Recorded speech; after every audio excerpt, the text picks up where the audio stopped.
Wait, how do Wait, when was midterm due? What's the exact date? I forgot the number. yesterday, the 13th. Okay, whatever yesterday was. Yeah. Today's Pi Day. Oh, Are you doing the full screen? yeah. You want it? Yeah, awesome. Okay. Okay. Hello, everyone. Today we will be going over responsive layouts. I don't think we've talked too much about what that means. In fact, we'll probably go into it a little more in today's design lecture. What it is, why it's important. I guess a quick TLDR of responsive layouts is basically we can design a web page, but we can't really control what device someone will be using it on or will be opening it with. So for example, you can open it with an iMac or like a big monitor, very wide, right? Or you can open it with your phone, right? Both devices have access to the same web pages. Both have significantly different dimensions. It's important to take these differences into account and to change our web page to fit whatever layout is, fits the needs of a given device. And so that's kind of why we're going to talk about responsive layouts. Yes, this does mean you can't just design one thing and call it a day. You'll probably have to have multiple different layouts in mind. So that does kind of increase your work a little bit, but it'll just contribute to making a more quality product. Before we get into that though, some announcements, just some logistics. Lab 5, we pushed to actually be due today. So turn that in if you haven't. Homework 6, we're releasing today after lecture. The midterm should have been turned in yesterday, unless you had extensions, which you should have communicated with your TA. And then we'll also be releasing a mid-semester survey next week. This is just for you guys to give us feedback, to check in, see how you guys are doing in the class, give us any feedback, and that'll be worth 2 extra credit points. And then just a reminder, this should have been communicated in the first couple of weeks, but just as a reminder, you guys do need 4 lectures. So 4 attendances. And so we have 5 more after today. So if you're kind of low on those, we only have a few more left. So make sure you're filling out the QR codes, writing down your secret words. If you have any questions about where you're at, because I know we don't have that readily available for you guys, feel free to just come after class and we'll be happy to pull it up for you guys. Okay, so back to responsive layouts. So first we'll look at some strategies that we can implement given the knowledge that we have now. And then we'll see probably a better way of going about it. The first one, so let's just take a look at this layout. We're not actually going to open the code for this one. I'll just kind of break it down as we see it here. So there's a container here that has a bunch of content, right? We have our headers, we have maybe some links here, and then we have these 2 sections with some like a good amount of text, okay? So remember, our goal is to get this to respond to different screen widths. So we won't think too much about like the height. That's not too important in our discussion. It's really about the width because that kind of determines different devices will have different widths. And so we can kind of reduce our scope to that. So the first strategy to achieve a responsive layout is, we've seen before, use percentages, right? So one way we can respond to different widths is actually just set the width to be a percentage, right? And so if we want, for example, this inner container, this inner container, let's say you're viewing this on an iPhone, right? Maybe it would actually cut off like half of it. So to get around that issue, maybe you use a width to track that, and then it'll scale the width of the container appropriately, right? And so this is a pretty good solution for most cases, but as we say here, it only works to a certain extent. You can kind of see the text kind of getting mushed together. This isn't so great when we think about our design aesthetics, and so not a catch-all. Strategy 2, we can use max width. And so max width allows us to specify the maximum a width will be. Similarly, we can use min width to do the same. You can use both max and min to specify kind of like a range at which your container will scale, right? And so this is also pretty good, but we'll see also it has some limitations as well. And just as a reminder, this can be used in conjunction with percentages. And so if we were to combine our 50% and max width, how that might look would be the container is 50% of the page until a certain point, right? So once your screen exceeds 1,000 pixels, because we set our max width of that inner container to be 500, it would stop growing with the container, right? So you can stretch your screen and your inner container would grow until a certain point. So that's kind of how we might interpret it if we were to combine max width with a percentage. Okay, and yeah, just like we kind of mentioned before, using percentages doesn't really address this problem of having our sections get all smushed. Instead, maybe we'd want coffee shops, that section, to jump below our restaurants. And so maybe we can use flex wrap, right? So that's our third strategy is maybe we'll use display flex and then we'll use flex wrap, right? And what that'll do is instead of displaying things in a row, right? Let's say our container, we had a row container that contained this restaurant section and our coffee shop section by default would be displayed in a row. If we were to use wrap, it would then wrap all of our items and kind of display them neatly into a column. But the problem with that is we have no way of deciding when to apply this, when to apply flex wrap and when not, right? And so that's like, okay, if we know we're given a certain width, but not the best idea if we're seeing it on a desktop. So to sum up, all of these strategies have applications for sure. That's why we have them. That's why we use them, but they all have their limitations. So one way to get around these limitations is our fourth strategy, which we'll get into today, which we'll refer to as media queries. So we can think of media queries as a way of essentially detecting how wide our screen is. For the scope of this class, that's all you need to really think of it as, is we have a tool now that we'll look at in just a second, where we can constantly monitor and detect how wide is my screen. And depending on that width, what styles do I want to apply? And so that's particularly useful when we're trying to create responsive layouts, because essentially, if we can define certain breakpoints, certain bounds for which styles need to be applied and where, well, then we don't have to worry about all these edge cases where the first three strategies kind of broke down. We can instead be super explicit with when we want those styles applied. And so that's kind of how we'll want to think about it, is just identifying and defining your breakpoints, and then also just applying your styles within them. So let's take a look at how that looks. So yeah, so this is one application of media queries. For example, this version of the web page, these are probably two of the same web page, right? You just go to the same link, but viewed on a wider screen, notice the layout's different, right? We still have certain things in the same locations, right? Our logo on the left, pretty much the same prompts on the top left. This is a sign-in button, but this is kind of like an expand menu over here, like a mobile menu.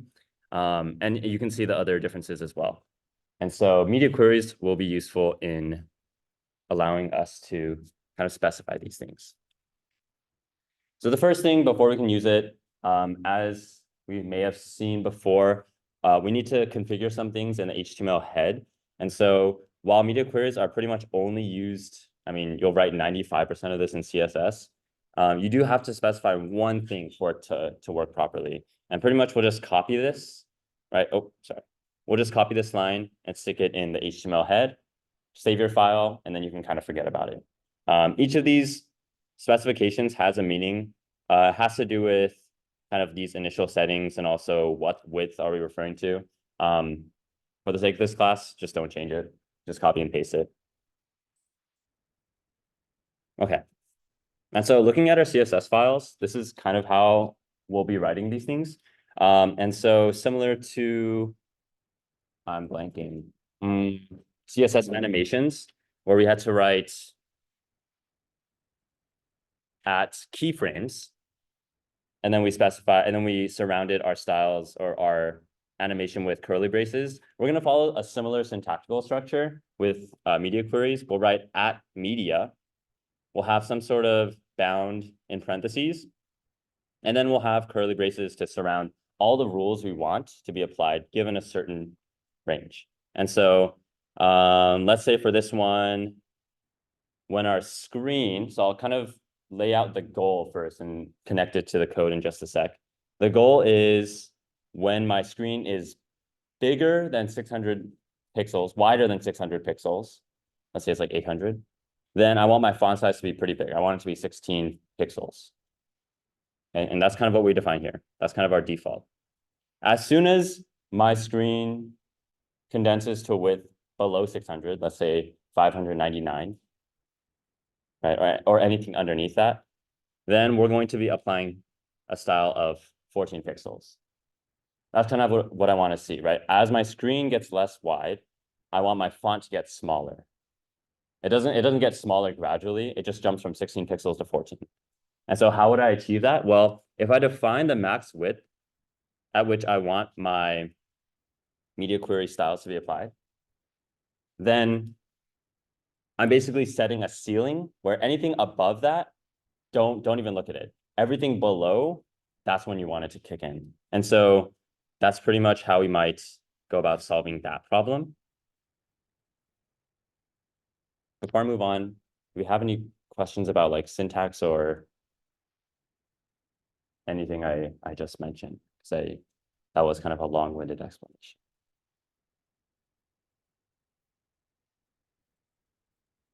Okay.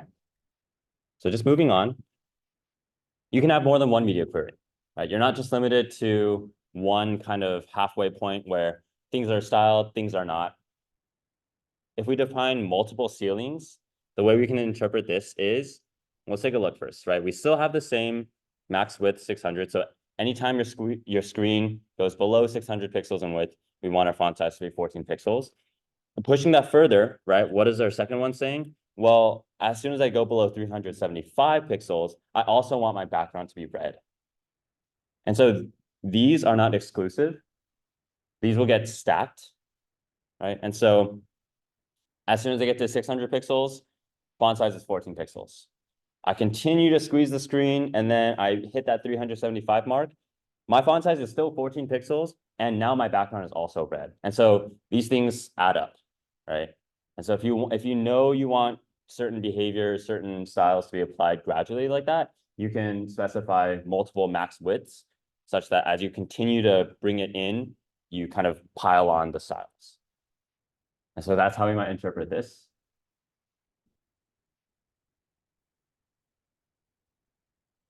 And so the next one is, we're not just limited to kind of adding styles that kind of stack up as you shrink the screen or expand it. If you want, and maybe that's too complicated to kind of do the mental math of trying to figure out what your web page will look like at a certain point, maybe that's too hard. Maybe instead we just want to define clear ranges and just say, when my screen is between 0 and 500 pixels, do this, okay? Put that aside. When it's between 500 and 800, I want it to look like this, okay? Put it aside. Anytime it's greater than 800, just do this, right? And so essentially what you're doing is you can segment your work by breaking up the different ranges of the possible screen widths and just defining the styles within each one separately. Maybe that's easier. And so how might we approach that? Well, you can actually specify your min and max width in the same query. So essentially you're defining your floor and your ceiling in one line to say, hey, between 200 and 400 pixels, I want these styles. Anywhere outside of that, just ignore them. And so more accurate syntax here, let me just edit this.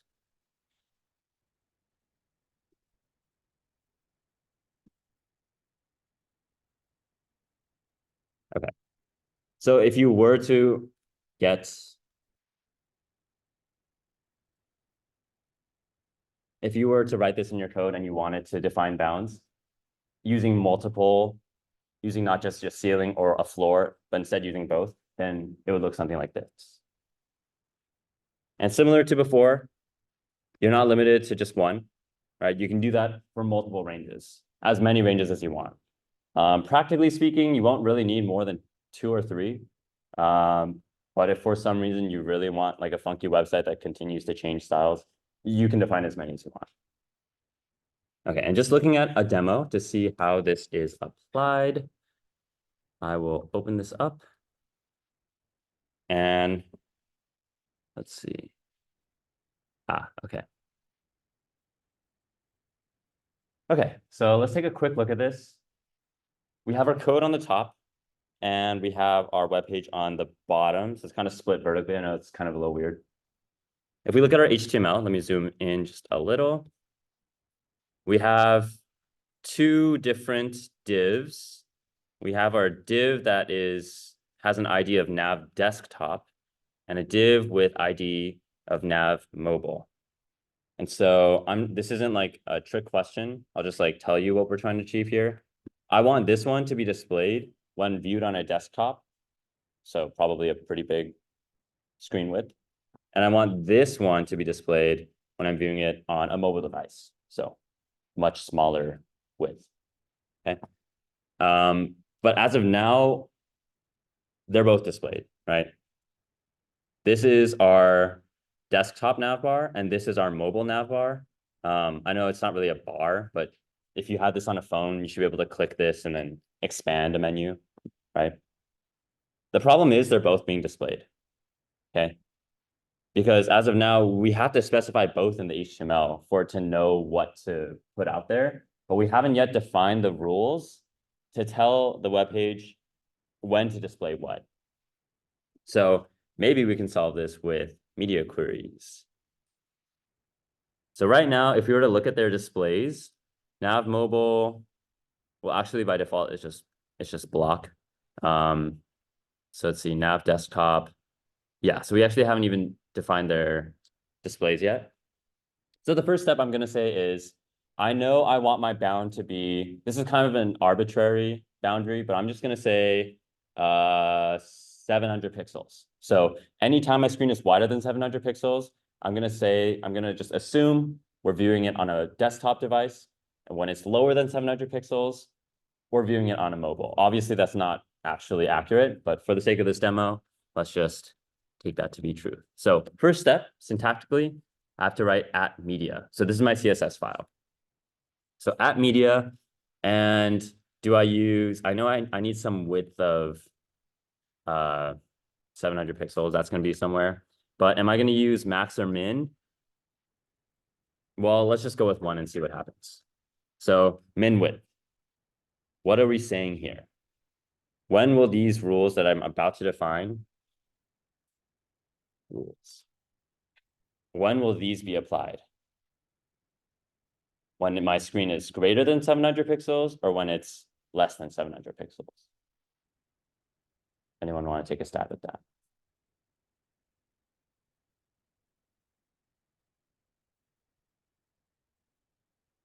Yeah, when it's greater than, right? Because minimum width is saying when the minimum width for this to be applied is 700 pixels. So everything greater than that, like that is a valid case. Anything below that doesn't meet my minimum width, so I'm going to ignore it.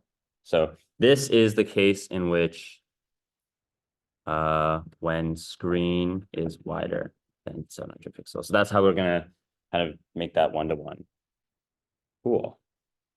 And so what rules are we going to do? So let's think about our goals for a second, right? When it's bigger than 700 pixels, what do we want to happen? We want to show our desktop navbar, which by default, it's already happening. So we don't really have to change much there.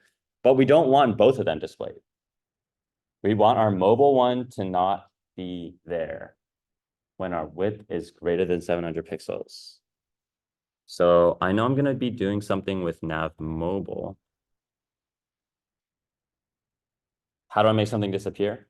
There's actually a few ways, but if we just want it to just not be there completely, I can just set my display to none.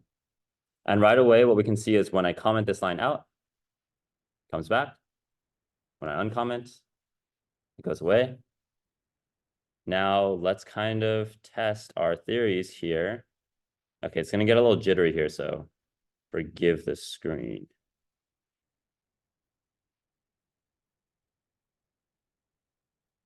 Oh, so we found it. We found the threshold, right? So right around here is probably a little more than 700 pixels, right? As soon as I bring it under that limit, what happens? In terms of what we just talked about, it's detecting that we're no longer above 700 pixels. So we no longer, oh shoot, we no longer apply these styles.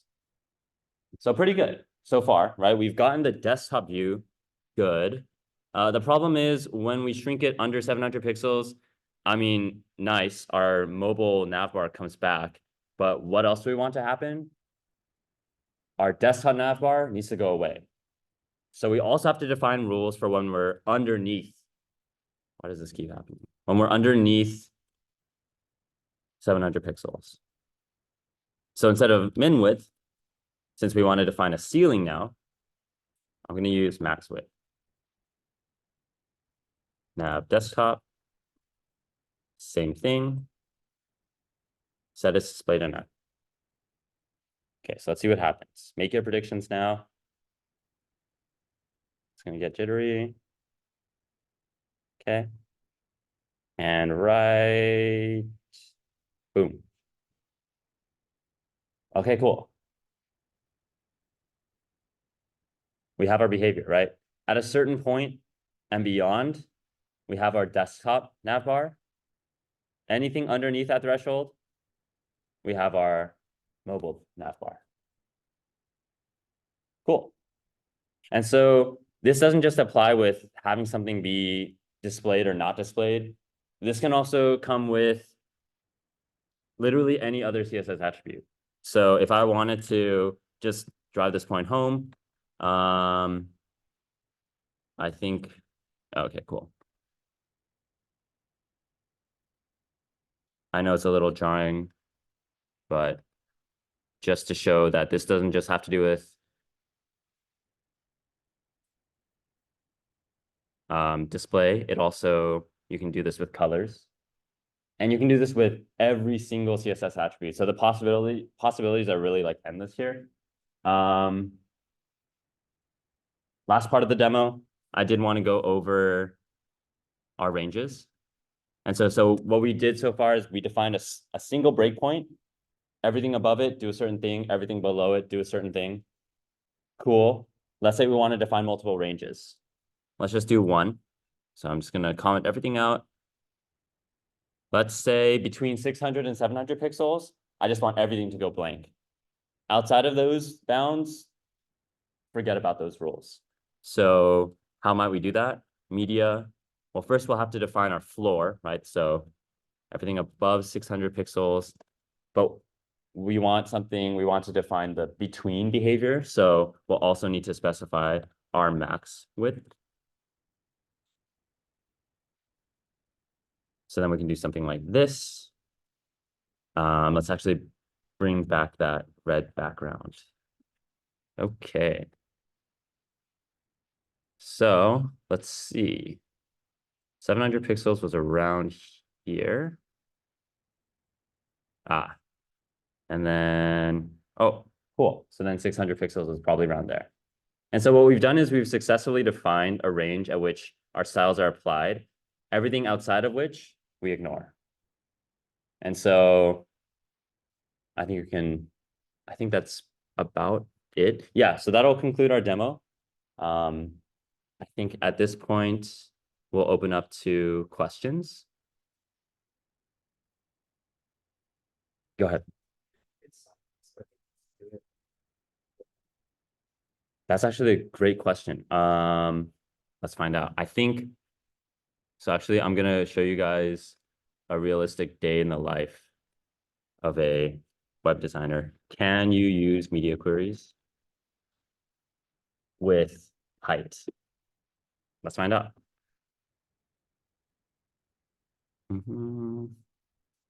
Well, it turns out there's actually quite a few things you can use.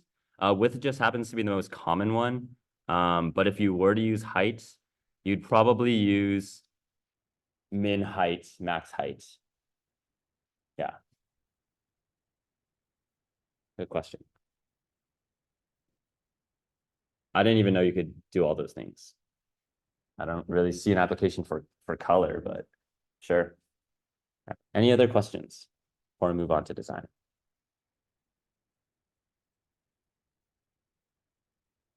All right. In that case, we will hand it off, or I will hand it off to Kelly. And then we'll kind of look at why responsive design, when responsive design, how, and what it looks like. I don't think you can use speaker notes. Is that okay? Wow, a pro.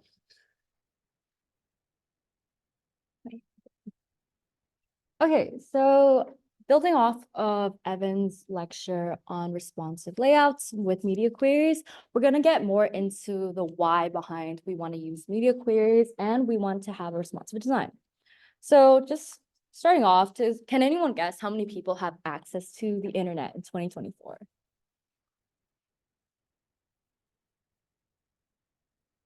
Just take a shot if anyone wants to guess. David. Yes. 2 billion. You're wrong.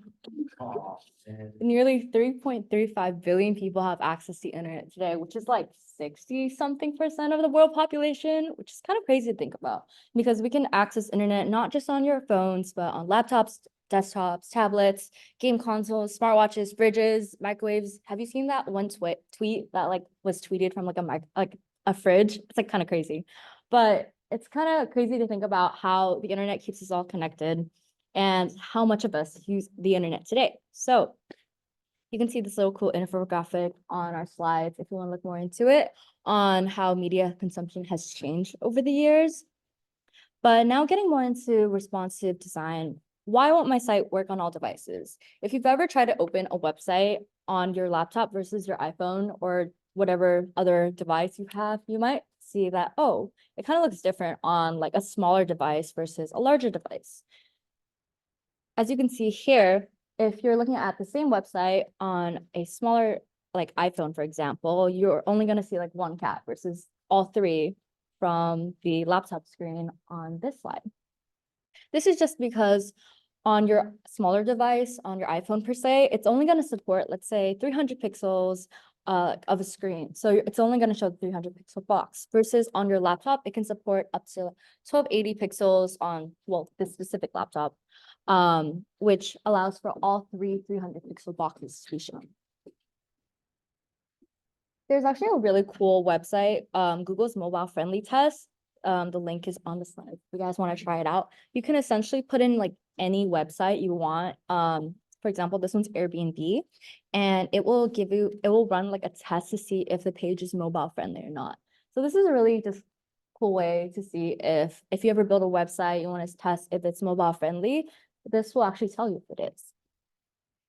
So now I'm moving on to why the site won't work on all devices. Well, first off, different devices come with different screen sizes and rendering engines. And two, content designed for a laptop with a much bigger screen won't look the same on a tablet or a mobile phone, which are much smaller screen, which is essentially what I kind of touched upon. So now what does this mean for you as a designer? We want to make sure that when we're designing our website, that it'll work on all devices and browsers, not just on your phone or not just on your laptop. So now let's get into responsive web design.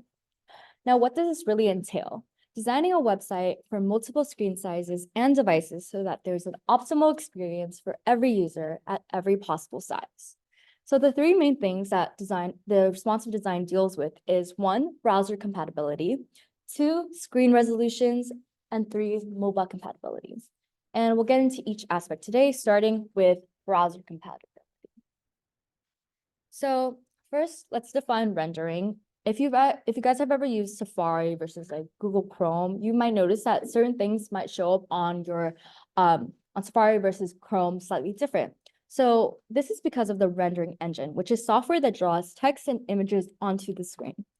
Engine draws structured text from your HTML page and formats it based on the given style declarations, which is often in CSS. There's also other languages, but what you guys are learning is CSS. Browser compatibility basically is the ability of a website to function as quote unquote expected on any web browser. So as I talked about, different browsers will have different rendering engines, which is the main component that will display your HTML and CSS onto the screen. So Chrome and Safari both use WebKit. Mozilla, which I don't know if you guys use, uses Gecko. Microsoft and Internet Explorer uses Trident, if anyone even uses Internet Explorer nowadays. And there's a lot of new browsers that have come up now in like 2024 that aren't listed here. But each one of them has a different rendering engine, meaning that it's going to look slightly different. So here's a really good example of that. If you guys have ever tried to make a dotted border, if you guys even remember homework 2 with the little shapes that we did, we asked you guys to do a dotted border. And if you did it on a different browser, you could have actually seen that it showed up different ways. So Chrome, it'll show like these square dots, but if you opened it on like IE8, they're like little diamonds, which is kind of cool to think about. So this is just one example. There's many more. Another thing that's important is vendor prefixes. So when I talked about Chrome and Safari using WebKit, Mozilla using Gecko, these are just like the rendering engines. You can actually add this prefix, what we call a vendor prefix, before like a transition or any CSS rule that you declare in order to kind of have it set the same. If that makes sense, you can get more into it. Our class doesn't really cover the extent of vendor prefixes because it's not commonly used in industry, but this is just something we wanted to add in. Here's some more limitations. These are commonly used for like linear gradients. If you guys are wanting to do that for your final project or transitions. But nowadays people are using at supports and feature queries, which is also not in scope of our class. This is a great resource called caniuse.com. So if you just look up like can I use and then in this little like search bar up at the top, you can search up any CSS rule and it will show if it's supported on certain browsers or not. So for example, transform on Firefox, on certain versions, it's not supported. So if you wanted to like move like one of your images, it might not work if you load it on Firefox version like 2 or 3. Does anyone have any questions before I move on to screen resolutions? Cool. So now the second part of responsive web design is screen resolutions, which basically refers to how many pixels that your screen can display horizontally and vertically. So I'm sure you guys have all seen when you started coding up your midterm project that not all users will view your website on devices with the same screen resolution. So if you ever minimize your tab, you might have seen, oh, it doesn't look as right as I wanted it to look. So this can be the same as if you opened it on a 13-inch MacBook Pro versus a 15-inch. Changing the size of your browser window will do the same effect. The most common screen resolution is probably 1366 by 768. This is just your typical 13-inch MacBook, I want to say. It's 13 or like 15. But essentially, 1920 by 1080, that's like your really big desktop one. And then it goes more down, but these are some more common screen resolutions, not like you have to memorize it, but if you were interested. So how do we deal with screen resolutions? We want to use containers that make your content, so your HTML, your div tags, and we want to make that fit into a certain size. Ideal quote unquote container size is around 1024 by 768 pixels, but this is just kind of like not like you have to do it. It's more like oh, if you are looking for like a starting point, this is like a very common one that people use. And all screen resolutions greater than or equal to the size of this container will have a good viewing experience. So this is Tumblr's, if anyone still uses Tumblr nowadays. This is their old website, if anyone remembers. Essentially, they have what looks like their feed, if you guys use Instagram. It's mostly centered around the left to center side of the web page. And as you shrunk down on the browser, or if you use a different device with a smaller screen resolution, you could see that it minimizes the background screen and takes away the white space, but it doesn't really change the content inside here because we've essentially set this content box to a certain resolution. So this container, let's say it's like 500 pixels and our whole screen is like 1000. So because this side is also like more than SP2500, then it's still going to show everything inside of our container properly, just like how we want it to show. Does that make sense? Cool. All right. So Evan touched upon this, but essentially what to deal with for lowering screen resolutions is using CSS media queries. And now we're going to move on to our last topic regarding responsive web design, which is mobile compatibility, which I think is a very big issue in a lot of websites nowadays. Designing for mobile is essentially just designing your user interface for a mobile website or like a mobile device. And it's actually very different than designing one for a desktop. And why is this? There's three main ways. First is screen size, which I think you guys can all know an iPhone is much smaller than a laptop. Two, most, or if not all, phones or mobile devices are touchscreens, and most desktops and laptops are not. And three, performance. So as you can see, this is more details about the differences. A mobile device is also relatively slow in performance compared to a desktop, just because of the CPU and stuff like that, but we don't need to get into that. Anyways, first get into screen size. Essentially, screen size is much smaller, so you have to focus on the content versus the white space. As you can see on even the slide, notice how there's a lot of white space around the slide, and we have a lot of space to put the text. If we're reviewing this slideshow on your mobile device, it's going to be much smaller, so you actually would not want this much white space. So because the mobile device generally has restricted space, most mobile UIs will stack elements vertically, and you can see this practically in any mobile app that you use. It'll essentially maximize the width and emphasize each element. Here's an example of the Daily Cal website. You can see that it's stacked upon each other, and there's like little arrows right here. I don't know if you can see my cursor, but essentially this allows the user to navigate to different stories, even though there's a very minimal space on your screen. So essentially you're restricting the use of position fix if you guys were using that ever in your like any project that you're making, because that reduces space for content. So the top bar and add at the bottom are fixed, which leaves less space for content, which honestly is not really good design. So if anyone's in the Daily Cal, let them know. But overall, like the idea of having things that you can like slide using touchscreen is a really good mobile design. Here's an example of DoorDash, which I use a little too much. Essentially, what I really love about their app is that they have a lot of elements that allow scrolling, and it's all vertically stacked, or it's in kind of like a horizontal like scrolling bar. So at the top two, you can see these like offers, convenience, groceries, local chefs, alcohol. Like it's actually little like circles that you can keep swiping. And this allows for more content to be there, but it's just hidden to the user unless they scroll. And then here's another thing. They have like these little banners, I guess you can call them, of like advertisements or offers that they're promoting. You can see that they're focusing on like one main one right here, but you can see there's like two more on the left and right. So that shows, oh, maybe there's more that I want to see. There's more offers similar to the McDonald's one. So let's keep scrolling. So even though it doesn't necessarily show the whole thing, it shows some part like, oh, there's more to see, and you keep scrolling. So this is a very common feature of a lot of mobile apps. So if you're ever scrolling on Instagram or DoorDash or whatever not app, I would say just like pay attention to the little tiny things like this, because I think it's really cool to think about. Another thing is a lot of times we use our mobile phones one-handed.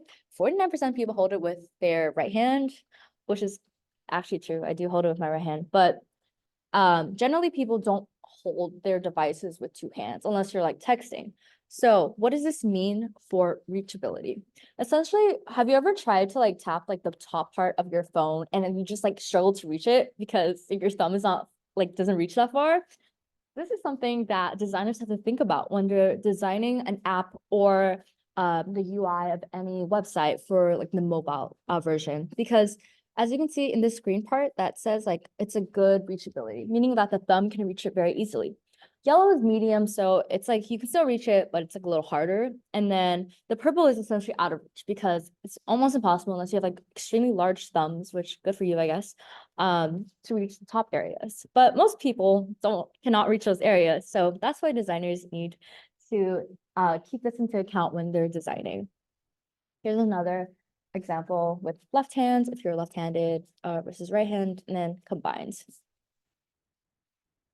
But yeah, also like thumbs are less precise than a cursor. Cursor is so much smaller. You can click things easier versus your thumb, which I'm sure you guys have made typos while texting all the time. So a lot of times when you're designing on mobile devices, you want to add a lot of padding on something like a button, or if you want to press anything, then you want to make sure that button is large enough to accommodate for like pressing that like with a thumb. So here's an example, like you can see here, this button is much larger versus this tiny button, which you can easily misclick the wrong button, which you don't want your user to do. Lyft and Uber also have really good mobile reachability in their apps. If you ever like just order an Uber or Lyft, you can see it, the thing always pops up from the bottom because then it's easier to reach from your thumb, which is really nice. And then GitHub website, this has really good responsiveness. This is the GitHub website just on a desktop or laptop. And then once you shrink the viewport a little bit, then it minimizes the I guess white space, and then moves the text on top of this white content screen. And then once it's too small, so as you can see for a mobile device, we don't really want all this content to take up so much space. You can direct them to sign in or register with a green button, as you can see here. And they also made the little nav bar into a hamburger style. Slack website's also really good responsiveness. Like I said earlier, just vertical stacking, minimizing white space. These are things that are very synonymous with mobile design. And if you're interested in making your iPhone more, I guess, user friendly for you and your thumbs, you can actually turn on accessibility touch and turn on reachability, which is a really cool feature they use, and it allows you to like go through stuff easier with your thumbs. So yeah. And the last thing about mobile devices is that rendering performance on mobile is basically around half of desktops, meaning it's a lot slower. So the solution to this is to minimize heavy JavaScript front-end manipulation, which we'll be teaching more about JavaScript next week. We want to minimize use of CSS transitions, animations, and hovers effects because you can't necessarily hover with your finger anywhere on an iPhone. And then mobile UI should be as simple as click and scroll. So now that I've like covered all of that, how can we tackle this issue of responsive design when you're working between a desktop website versus like a mobile device? So the solution is actually having a mobile first design. Why is that? Because, well, it's harder to squash things down to fit more things in a smaller space than opening things up and adding more things to fill a larger space. I'm sure you guys have tried to cram things in and realizing there's not enough space. So the same thing applies for design. You want to design for mobile first, then design for larger screens. It forces you to think about, first off, what's the most important thing that you want to highlight on your website? And then that basically creates visual hierarchy, and then it takes accessibility to the next level. And now that brings us to the end of our responsive design part, but we have midterm presentations. So do you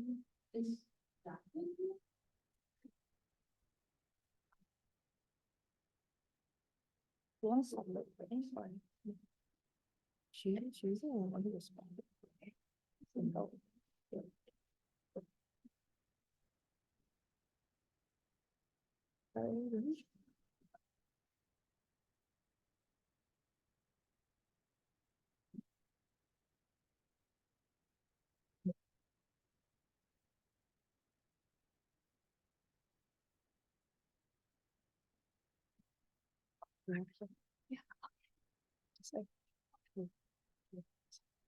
Okay. Hi everyone. My name is Jacqueline, and this is the website that I created for the midterm. So first of all, like my fundamental idea of like, or like kind of the vibe I wanted to like, I guess encapsulate with this website was like kind of like a homey vibe, because like kind of noticed like, Sodoy's like values, like it's like community building and all that stuff. And so, first, like I kind of like observed like different like what like cafe websites, and then like one of the particular designs that I noticed was like kind of like pretty, I guess, cool, was like, there's like a big picture, and then like it's kind of like there's kind of like a screen that kind of like like you can basically put the words on top, so like it's more readable.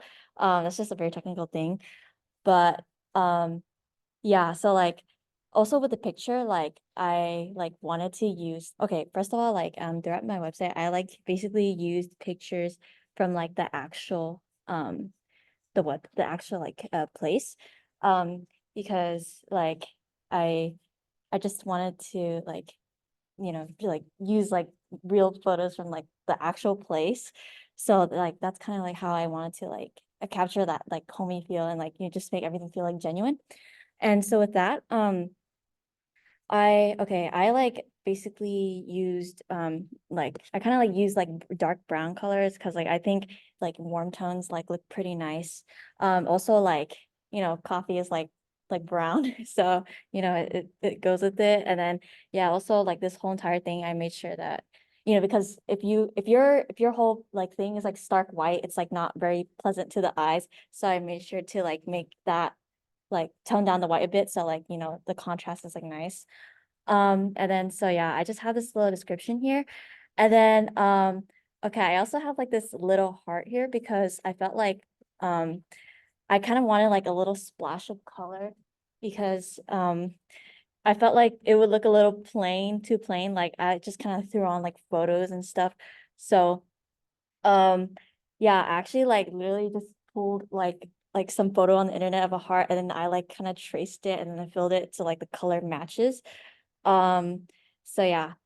And then I also knew that like, like photos always look cute. So like I wanted to add these photos. Okay, it probably looks a little botched because like, yeah, like I think the lecture just earlier just went over like, displays and stuff. So that's probably why it looks messed up.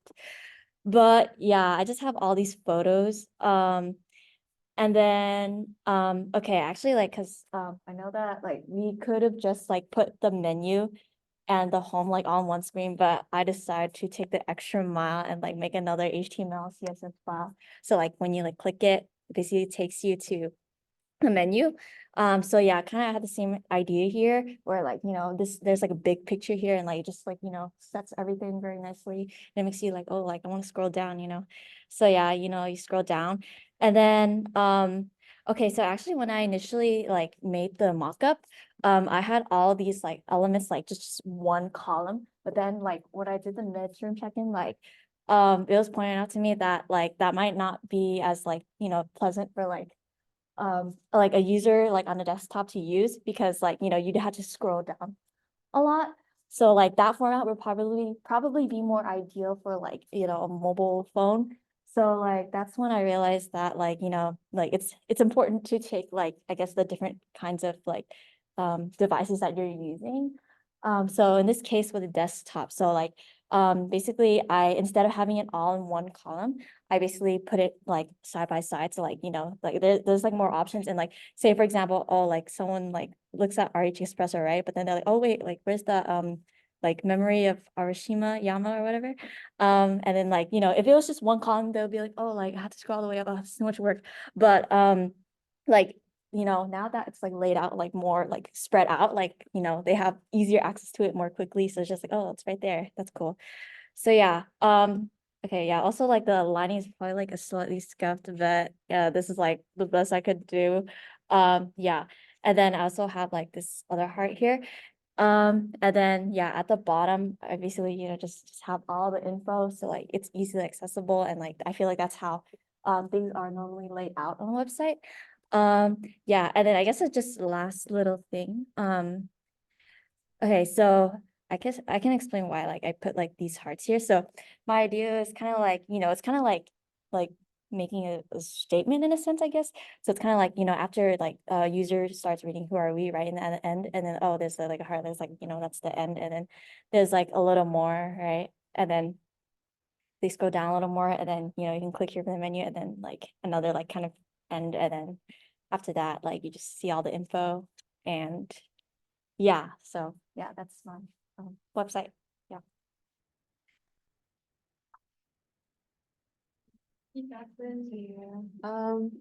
Are any of the other people that we contacted here? If not, I can just like go through their website for them. I'll just do it really quick. So first we have Wendy. So hers is also like very like clean. She's using like this like kind of serify font for her headers, so it's like clear as to what is happening. She's using like the diagonal like layout. And then also used photos from I think like So Do I's Instagram. So it's like very homey, very like human, you know who the workers of So Do I are. So very clean. And onto the menu. So she chose to like go with like the actual like menu of So Do I.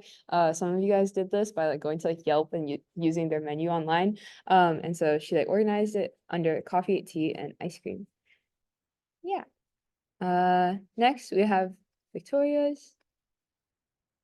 So she went with like a different color scheme, which I think is why it kind of stood out. Like the original colors that were used were like very orangey, very warm, and then so she went with like very contrasting blue, which also contrasts with orange. So that kind of like ties back to like our color theory lecture that we had. And then she has these cool pseudo selectors as well. Yeah. Okay, we just looked at Jacqueline's. Next is Carolyn's. So this is also following like the big photo with some like overlay on top of it, so that the text is clearer. Again, following the serify fonts for our headers, and then these layouts. And then we have Lena. Oh, I think it's supposed to be like that. But yeah, that kind of goes back to like today's lecture and like the importance of like positioning and relative spacing and stuff like that. Yeah, very clean. What I appreciated a lot about these websites was that you guys also like chose to like populate the homepage a little bit more than like just the photo in the original website. So I'm happy about like that like jump of creativity.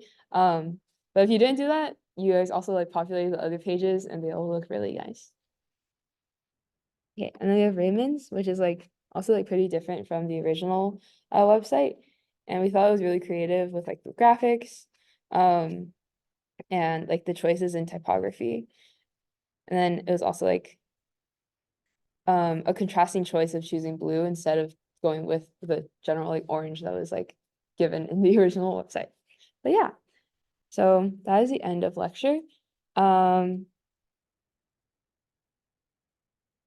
I think we already hit this. But yeah. Any questions? Where is the QR code? Hold on. I'll just end the recording.